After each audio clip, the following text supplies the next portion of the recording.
Bismillahirrahmanirrahim. Qala al-musannifu rahimahullah ta'ala wa nafa'iyyahu qulubahu wa nasra'u barakati ulumihi fadilatul du'a. Di pagi menjelang siang ini kita akan bahas tentang fadilah atau keutamaan doa.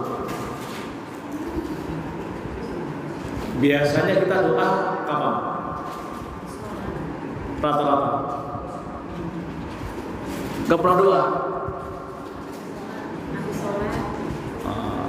Rata-rata doa habis sholat ya. Nah ini biar tahu. Karena ternyata banyak waktu yang mustajabah, waktu yang afdol ketika kita mau berdoa. Jadi salah satunya adalah setelah sholat. Ini penting untuk tahu, karena Allah sudah berfirman, Ud'uni astajib lakum, mintalah kepadaku maka aku akan kabulkan. Allah sudah bilang begitu. Jadi kalau kita punya kebutuhan, punya keinginan, mintalah sama Allah. Persoalan nanti keluarnya dari siapa, wasilahnya siapa, itu diserahkan oleh Allah. Tapi yang jelas kalau kita punya kebutuhan, sampaikan kepada Allah. Itu yang disebut dengan doa. Jadi kalau di dalam Islam itu ada term istilah doa selain doa itu sendiri. Nah yang paling sering kita gunakan dan akrab adalah istilah as-sholat. Sholat, as-sholat. Itu artinya adalah doa. Ya. Jadi sholat itu artinya doa.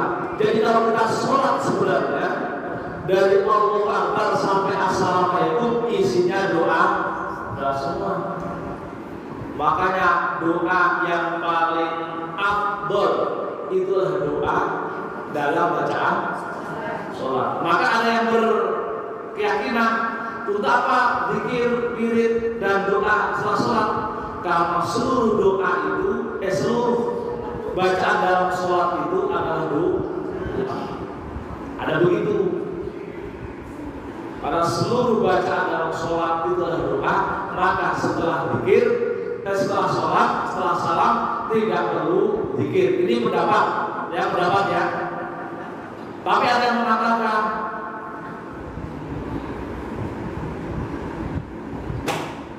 doa itu adalah momentum kita bercinta dengan Allah. Wah, sudah bercinta Allah ya. Bayangannya itu begitu. Ngobrol, pacaran dengan Allah. Sholat itu menjadi waktu kita ngobrol atau pacaran sama Allah. Ingat ya teman-teman hadis yang saya bilang. Ingat loh. Anak jalisun man dzakaroni. Aku adalah teman ngobrol bagi orang yang senantiasa mengingat Allah begitu. Maka kalau kita bisa memanfaatkan sholat itu sebagai instrumen ngobrol dengan Allah, ayo santai.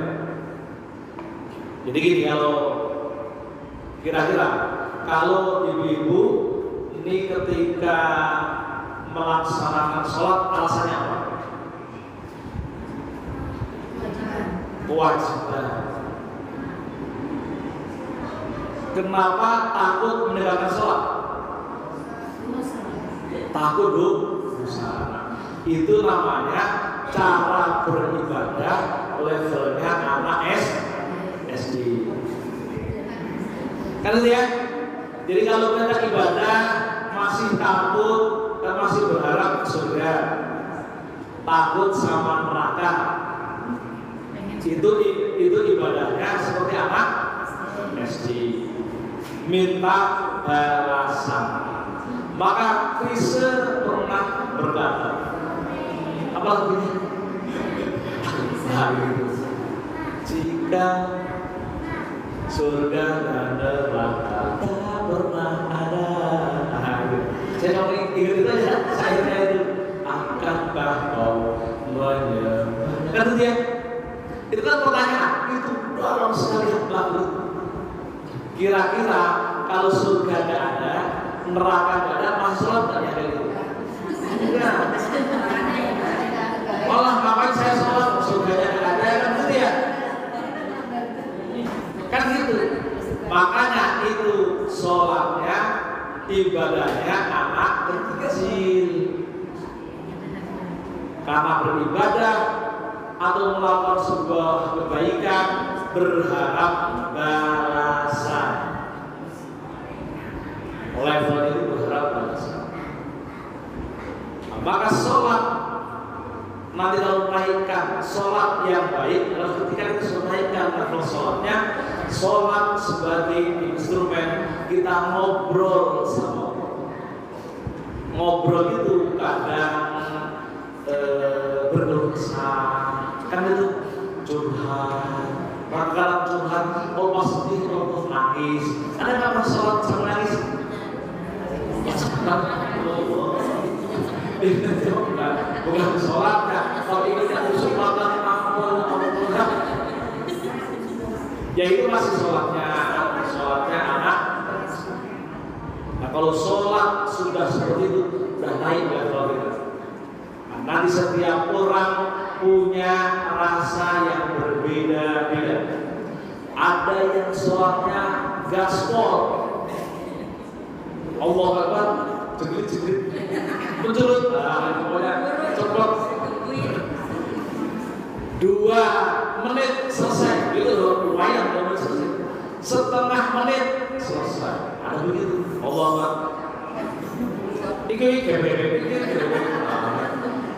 Ada begitu. Itu namanya orang baru sholat menggugurkan kewajiban. Sholat karena takut kalau nggak sholat dimasukkan ke neraka. Kan gitu ya. Tapi itu mending daripada nggak sholat. Mending daripada nggak sholat. Jadi nggak apa-apa. Kita masih belajar.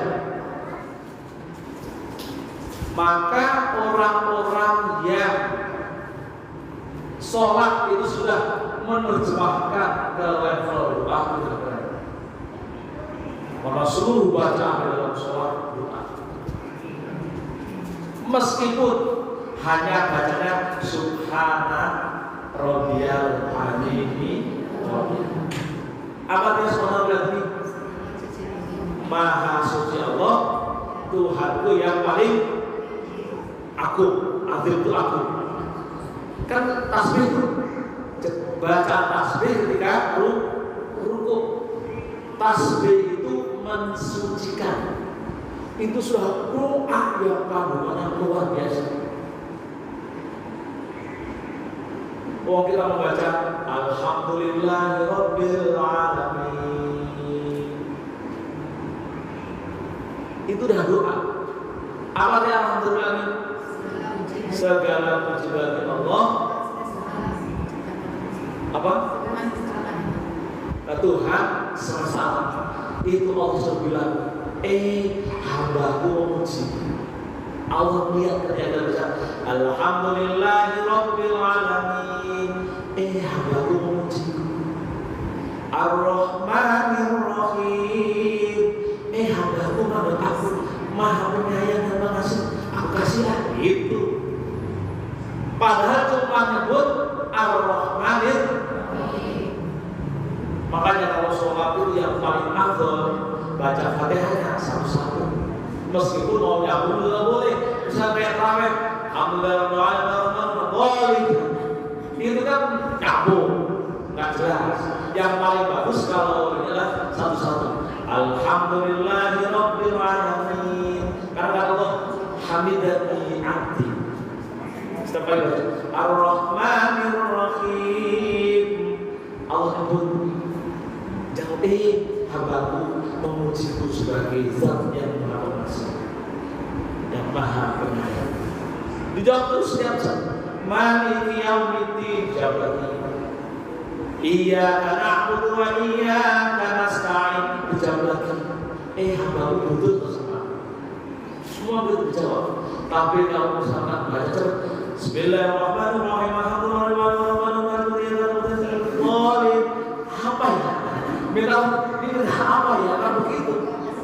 Karena tiap ayat kalau menurut hadis yang disampaikan Rasulullah, tiap ayat Allah jawab. Alhamdulillah dijawab, Ar-Rahman dijawab. Jadi bacaannya itu adalah pujian, tapi isinya doa. Maka sholat itu adalah doa. Jadi kalau kita paham yang penting ya ngaji ya, misalkan ini dinaikkan ya ngaji Quran, naikkan sesekali ketika ngaji Quran baca, kita lihat pahami terjemahan Alhamdulillahirabbil alamin. Segala puji bagi Allah, Tuhan semesta. Allah itu memang Tuhan penguasa semesta alam. Dan beri kasih pahala tidak taruh di dunia, pahalanya di tempat lain. Kalau ditaruh di dunia, itu nanti kita tidak bisa bernafas. Setiap kali Anda sholat subuh, sholat sunat fajar, kata Allah ya, man rok'atani minal fajri khairum minad dunya wa ma fiha. Coba kata Allah, kata Rasul, sholat 2 rakaat, sholat sunat fajar. Ini sebelum sholat subuh ya. Usahakan jangan sampai tinggalkan 2 rakaat sebelum subuh. Kenapa? Khairum minad dunya wa ma fiha. Kalau mau dihitung-hitung pahalanya itu lebih baik daripada dunia dan seisinya. Coba kalau misalnya pahalanya orang itu taruh di sini pas sunat fajar, langsung penuh baca nafasnya. Tapi kan Allah tidak pernah menggunakan tempat lain. Maka dalam ayat setiap hari sholat sunat fajar atau 2 rakaat sebelum subuh khairum minad dunya wa ma fiha, lebih baik daripada dunia dan sisinya. Itu kalau yang masih cari Pak. Tapi kalau cari biar kita itu dekat sama Allah, gak usah bayangkan pahala itu.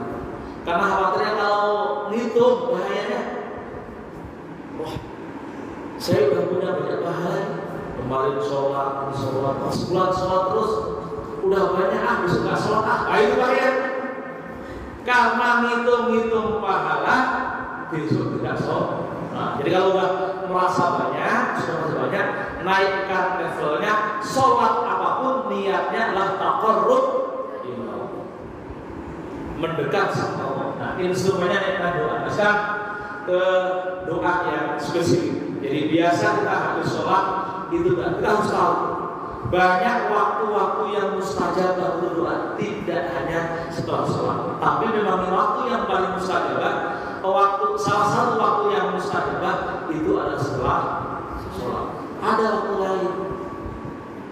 Ya, waktu-waktu pertama, kalau misalkan sempat ziarah ke Makkah atau Tanah Haram yang di Mesir itu, termasuk tempat yang dekat Ka'bah.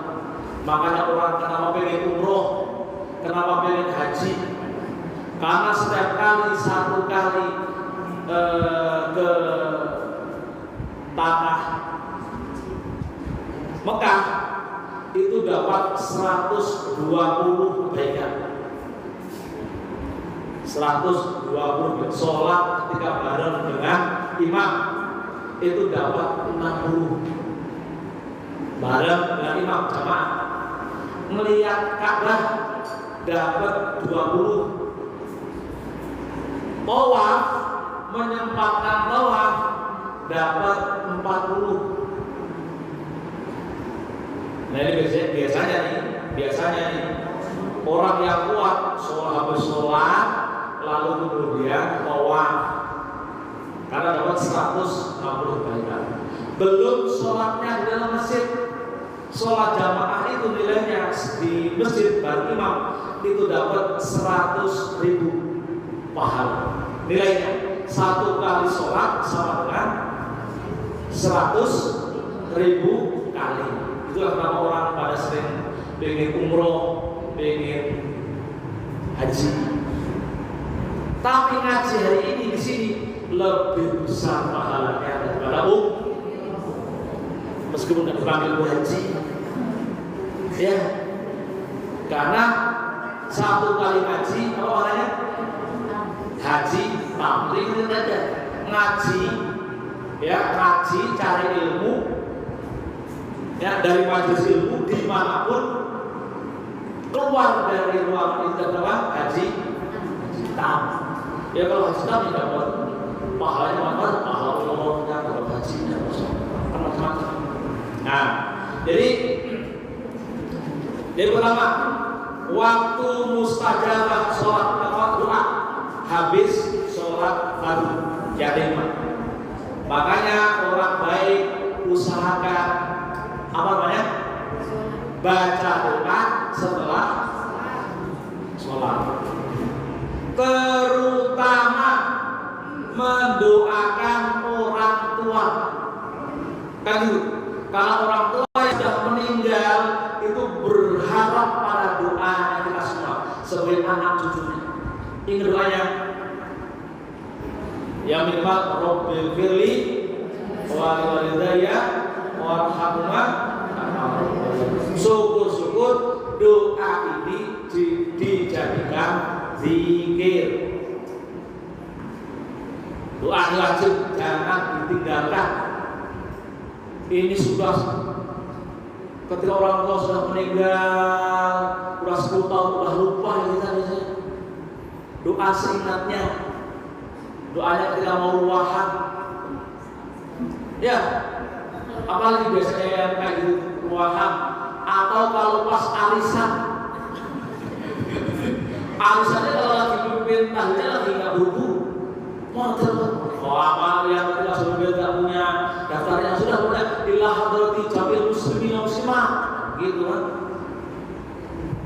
Jadi arisan kadang jelek-jelek itu juga jelek-jelek itu juga karena saat itu kesempatan makin sering arisan makin baik karena orang tuanya sering kan gitu ya.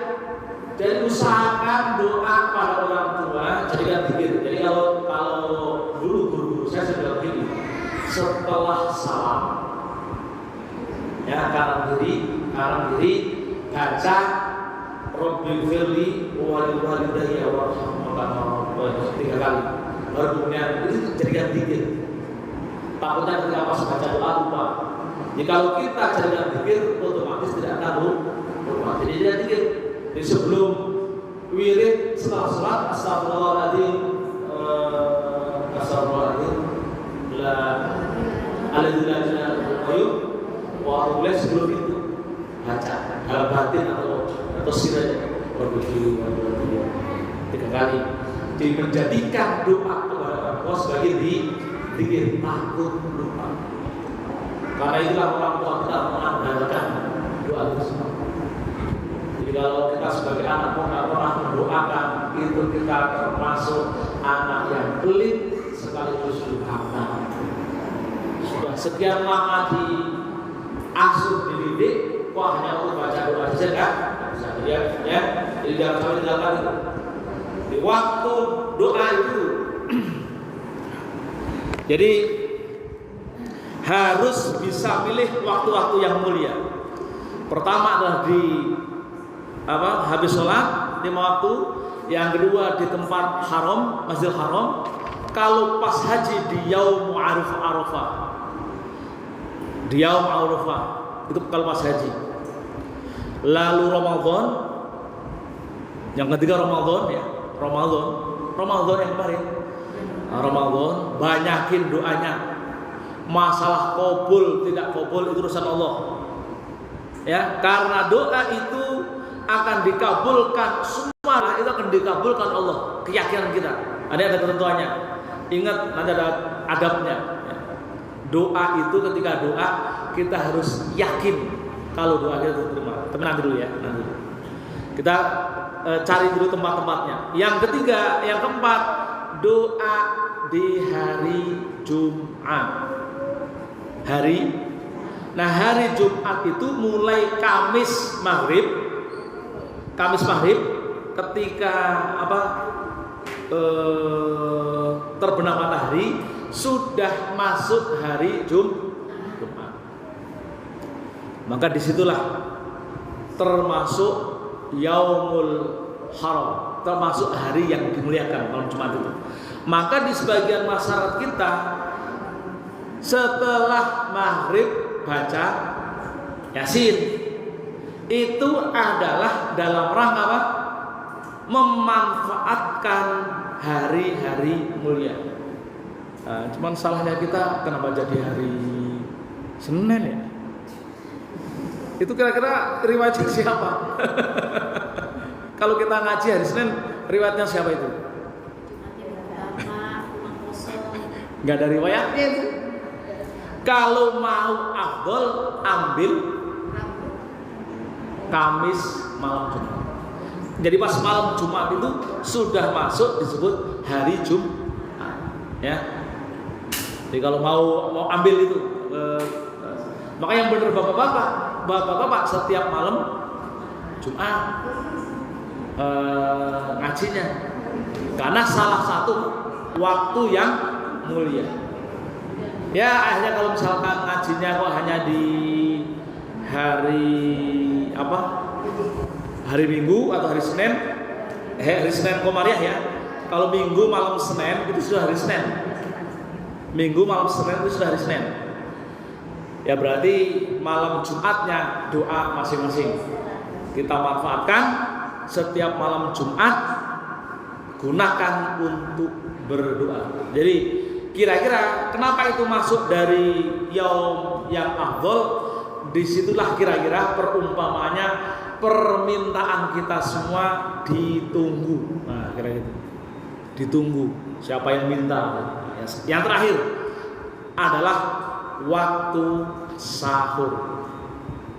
Makanya orang kenapa yang berpuasa itu adalah banyak kemuliaan, karena saya nggak tahu kalau sahur pada doa nggak? Kayaknya enggak ya. Padahal waktu sahur itu waktu yang mustajabah. Maka sebenarnya kalau kita jeli sebelum sahur sholat, itu yang disebut dengan memanfaatkan sepertiga malam yang terakhir. Di waktu sahur. Di waktu sahur itu kira-kira ya menjelang sahur itu sholat apa kayak sholat hajat, sholat taubat, sholat tahajud, silahkan. Nah, itu salah satu waktu yang mustajabah.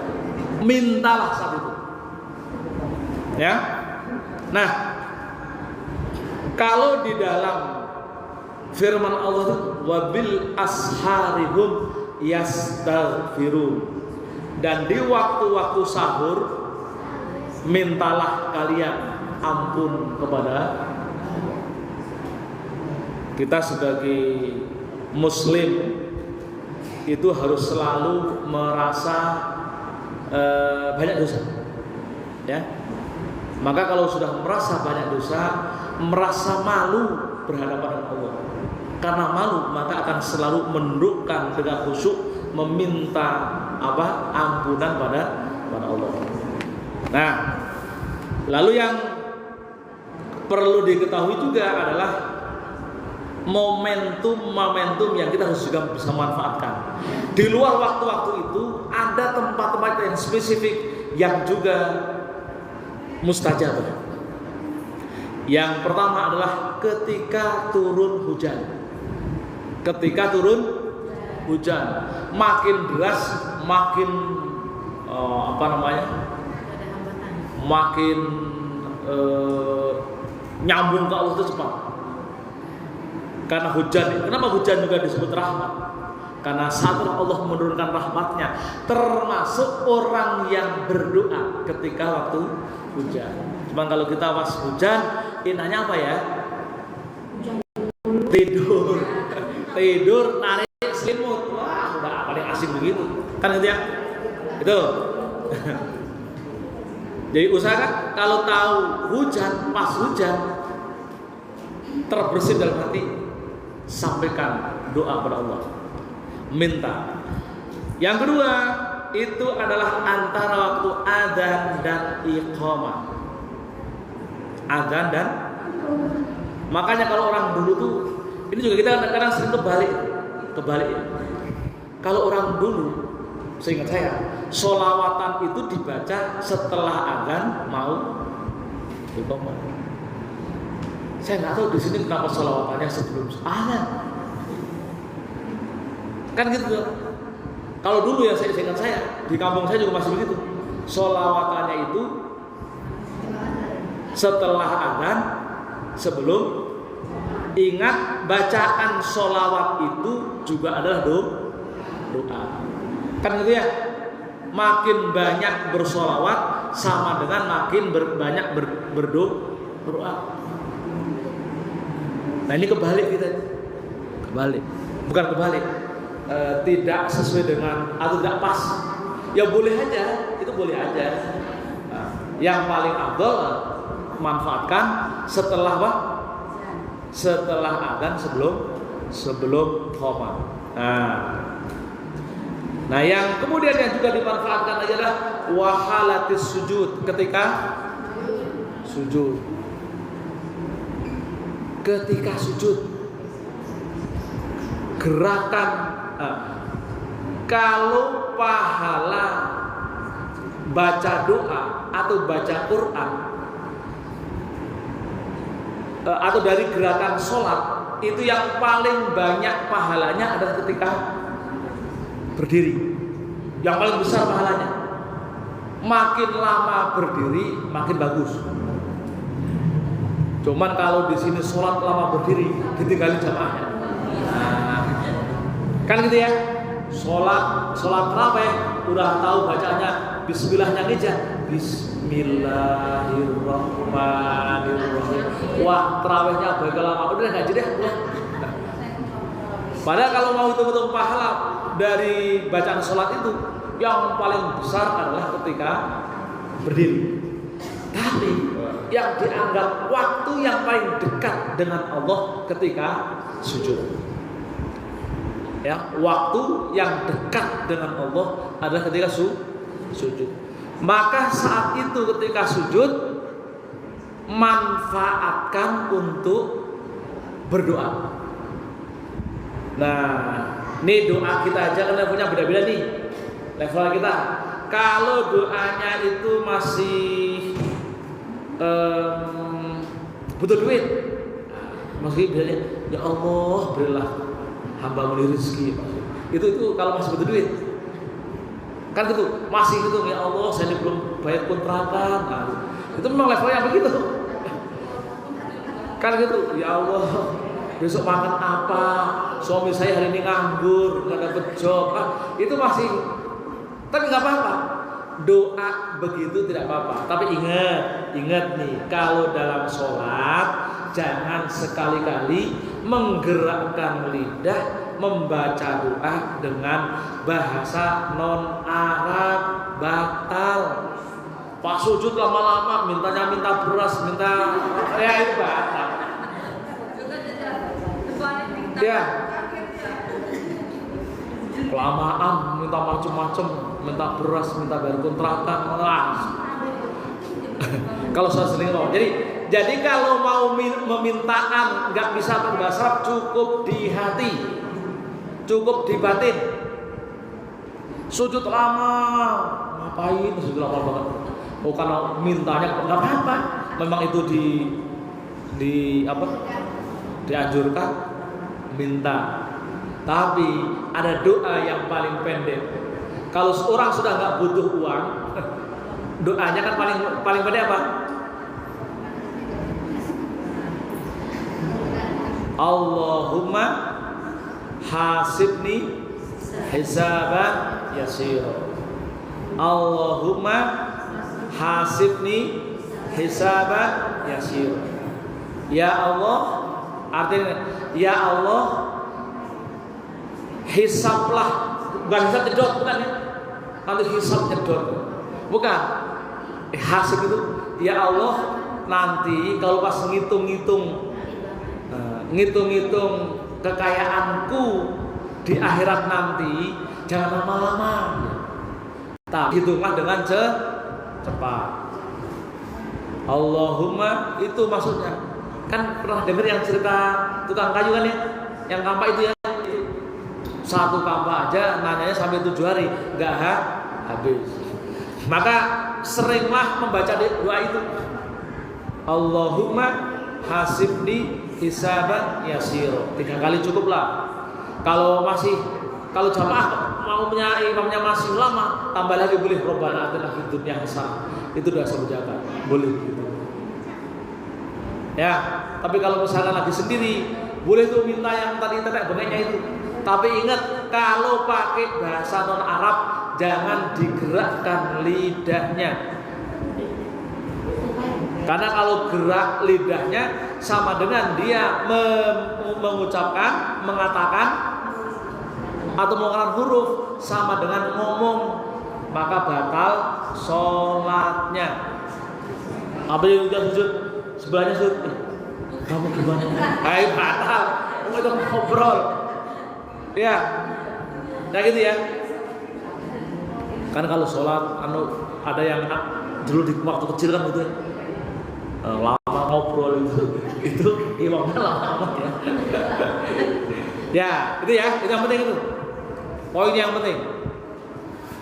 Nah, yang terakhir, ini yang juga lebih penting.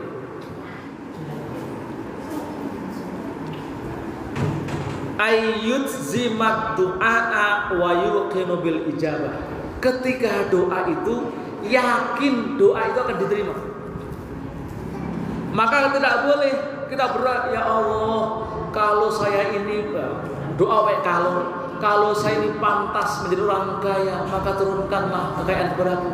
Itu namanya doa tidak pede. Doa terus yakin, ya Allah, kayakanlah, itu kayakanlah hambamu ini, yakin. Jangan, ya Allah, jika ini yang jomblo-jomblo nih, yang jomblo, ya Allah, jikalah jodohku itu cocok ada dia, maka tunjukkanlah. Jika tidak, suruhlah dia pergi. Ya, itu namanya doa tidak pede. Ya, jadi doa ini harus pede, yakin diterima. Karena doa itu ada istijabahnya ada 3. Karena pasti diterima, maka kita harus minta, ketika minta yakin diterima. 1, istijabahnya doa itu bisa fatsatan. Hari ini minta, hari ini dikasih. Hari ini diminta, hari ini dikasih. Ada yang begitu. Yang kedua, doa itu tidak langsung dikabulkan, tapi ditunda, menunggu momentum, nunggu siap. Karena ada orang yang misalkan ketika kita minta rizki, kok nggak dikasih-kasih, itu berarti Allah melihat kita itu belum siap menjadi atau menerima rizki itu. Kenapa? Daya tampung kita kecil. Daya tampung kita cuma segelas kecil. Ya memang segitu. Jadi bahasanya memang takdirnya miskin. Kan begitu? Ada begitu kan? Kecil. Jadi kalau misalkan daya tampungnya cuma segelas, yang kita minta 1 ceret, kira-kira yang ketampung berapa gelas? Tetap 1 gelas. Maka Allah mengabulkan doa itu nanti nunggu kita siap. Ya. Nah, yang ketiga, doa itu nanti dikabulkan di akhirat, ditunda di akhirat. 3.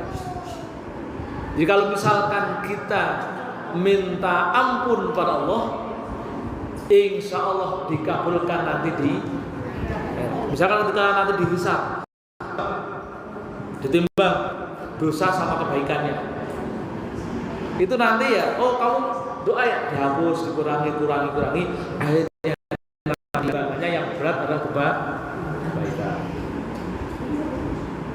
Nah, kan gitu ya, paham di situ ya. Maka penting kita untuk tidak bosan-bosan meminta pada Allah.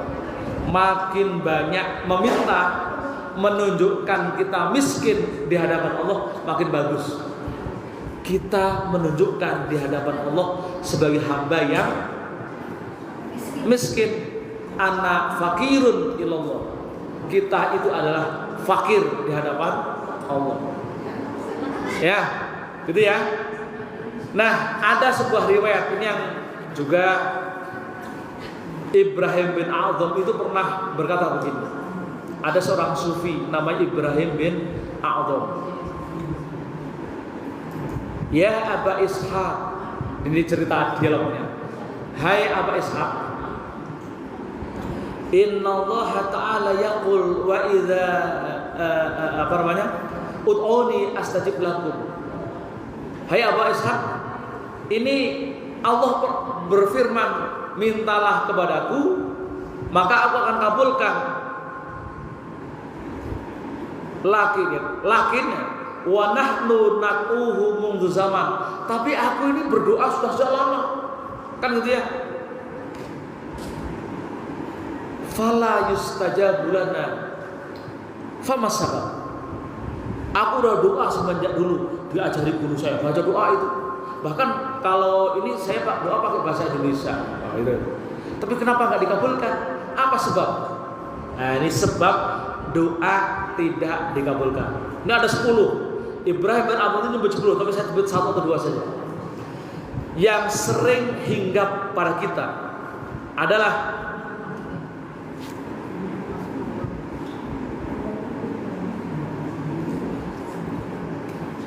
wa akaltum ni'amallah. Kalian banyak mendapatkan nikmat Allah. Walam ta'uddu syukraha. Tapi kalian tidak bersyukur. Jadi kita itu diberikan nikmat Allah yang banyak, tapi kita tidak bersyukur. Itu salah satu hambatan doa kita sulit naik ke atas, sulit sampai kepada Allah.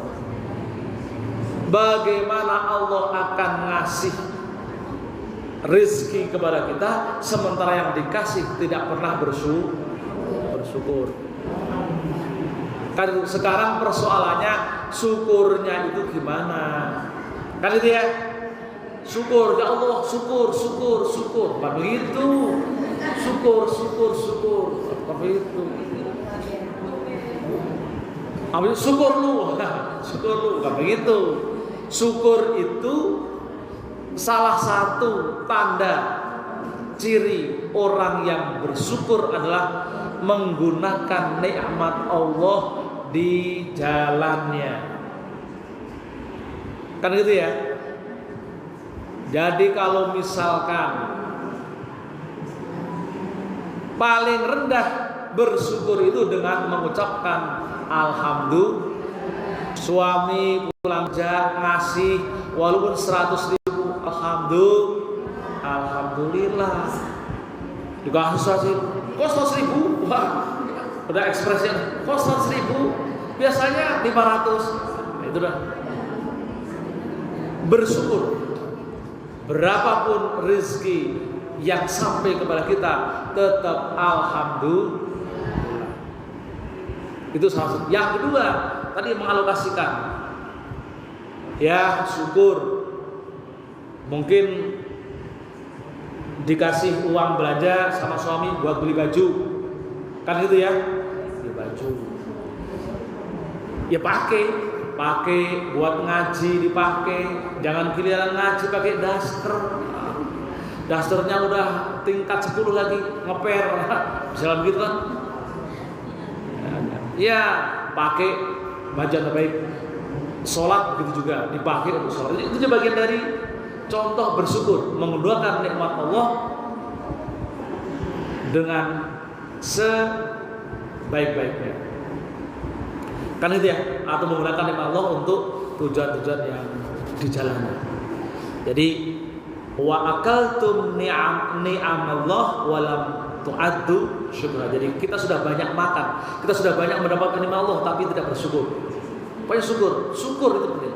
Makanya orang yang juga ibadahnya yang levelnya sudah tinggi, ketika sholat itu sebagai wujud syukur, bukan karena takut neraka atau berharap surga.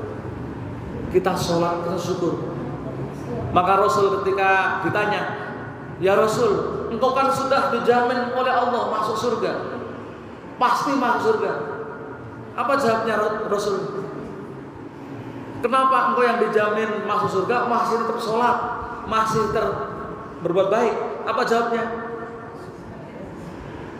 Apakah aku tidak boleh kalau aku bersyukur? Karena jawabnya, apakah tidak boleh kalau aku bersyukur? Jadi sholatnya Rasulullah sudah bersyukur. Nah kita kalau menyadari hal itu udah keren. Tapi berat. Kita rata-rata ketika sholat masih apa tadi?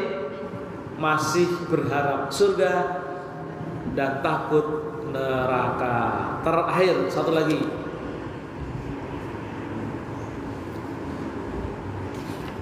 Wa qultum, ini kata Ibrahim Adam. Wa qultum inna syaitana lakum aduun. Kamu nganggap setan itu musuh.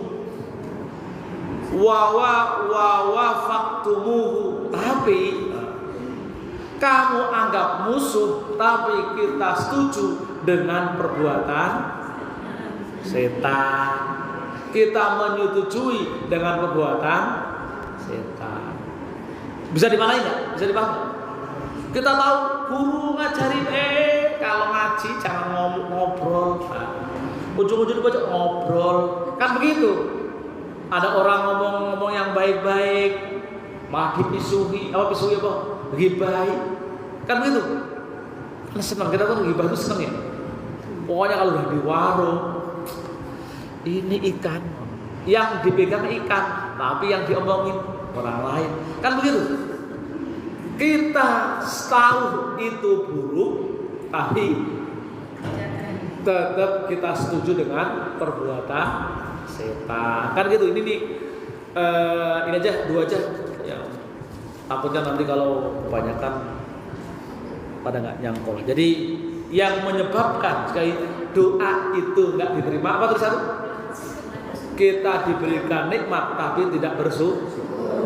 Yang kedua, kita tahu ada amalia-amalia, perbuatan-perbuatan yang dibenci setan, kita tahu, tapi kita malah setuju dengan kita. Kan gitu. Jadi sekarang kita bisa ngecek kira-kira amalia mana yang amalia kita yang kira-kira pro setan. Pro setan. Kalau sudah tahu, hindari, kurangi, gitu ya. Kita memang sulit meninggalkan itu, tapi semaksimal mungkin kita kurangi, sehingga doa-doa yang sering kita baca itu mustajabah atau diijabahi oleh Allah. Tapi kalau masih ada itu nyangkut, seberapapun kita minta, kalau masih maksiat, maka doa itu tidak akan dikabul. Ya, maksiat itu banyak tuh. Maksiat itu banyak. Selain ghibah, apalagi ya? Ngutang di warung gak dibayar, itu tuh. Itu. Ngutang di warung gak dibayar, itu sama itu. Kalau punya utang di warung bayar. Sehingga atau mutil, tahu mutil? Tahu nggak mutil? Mutil, beli bawang itu 5.000, tapi ini tambah ya, nggak ngomong. Nah, itu tuh mutil. Itu juga maksiat. Jadi itu namanya amaliyah yang menjadikan apa? Doa kita yang keren-keren bacaannya, hafalannya bagus, fasih, pol fasihnya, tapi tidak sampai. Karena apa? Karena kita masih punya dosa. Kita masih belum bisa meninggalkan maksiat. Oke, demikian kurang lebihnya. Mohon maaf. Sampai di sini ada yang mau didiskusikan? Masih ada waktu 5 menit.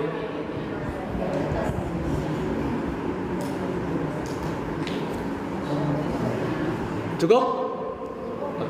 Oke, kita akhiri dengan doa.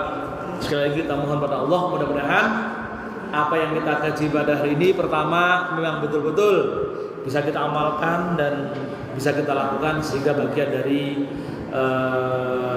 modal kita untuk hidup dan juga bekal di akhirat nanti. Semoga juga ini bisa menjadi media untuk mendapatkan ampunan Allah Subhanahu wa taala. Astagfirullahaladzim, ya Allah, ya Rabbana, ya Maulana, ya Allahumma shalli wa sallim ala sayyidina Muhammadin fil awwalin wal akhirin sallim wa radhiya tabaraka wa ta'ala bi sadatina ashabi Rasulillah ajma'in amin ya rabbal alamin. Alhamdulillah rabbil alamin hamdan yuafiuka fi mazidah ya Rabbana lakal hamdu kama yanbaghi li jalalika wajhal karimi wa 'azimi sultanik.